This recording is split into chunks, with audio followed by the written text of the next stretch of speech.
बिस्मिल्लाहिर्रहमानिर्रहीम। जी नाजरीन, इस वक्त हमारे साथ मौजूद हैं सीनियर वाइस चेयरमैन टाटा बाजार, ज्वाइंट सेक्रेटरी अंजुमन ताजरान सिटी रजिस्टर्ड सिक्का ग्रुप मिर्जा मजहर सदीक बेग। इनसे पूछेंगे हालिया ईरान कशीदगी, ये ईरान ने क्या कर दिया। पाकिस्तान तो एक पुरअमन मुल्क है। जी मिर्जा साहब। बिस्मिल्लाहिर्रहमानिर्रहीम। सबसे पहले मिर्जा साहब आपका शुक्रिया जी, आप कम अज कम मुल्क के लिए तो बोलने के लिए आए ना हमारे पास टाटा बाजार में। ये ईरान ने जो काम किया ये तो आस्तीन के सांप वाला काम किया है। देखिए वो मुसलमान मुल्क है, चलो फ़लस्तीन ने और इसराइल ने जिस तरह वो काम किया वो तो एक अलग चीज़ है, ईरान का तो हक नहीं बनता था। इसने वही हरकत की जो पहले इन्होंने सऊदीया के साथ किया था।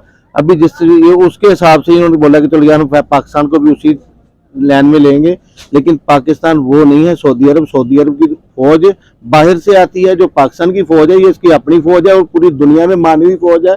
मेरी अक़वाम आलम, अक़वाम मुत्तहिदा और जितने भी इस्लामी ममालिक हैं उनसे गुजारिश है कि कम अज़ कम पाकिस्तान को बख्श दें।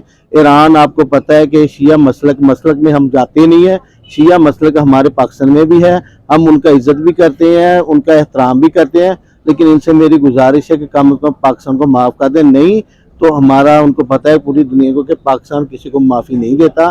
पाकिस्तान की फ़ौज पूरी दुनिया में एक नंबर फौज है, पाकिस्तान की एजेंसी भी बेहतरीन है, ये दूसरों की हिफाजत कर सकती है। तो इंशाल्लाह ताला पाकिस्तान अपनी हिफाजत खुद करनी चाहता है। जी बिल्कुल, मिर्जा साहब ने बेहतरीन बात की है कि पाकिस्तान एक पुरअमन मुल्क है, इसे पुरअमन ही रहने दिया जाए, लेकिन अगर किसी किस्म की दरअंदाजी की तो पाकिस्तान इसका भरपूर जवाब देगा। देखते रहिए GS न्यूज।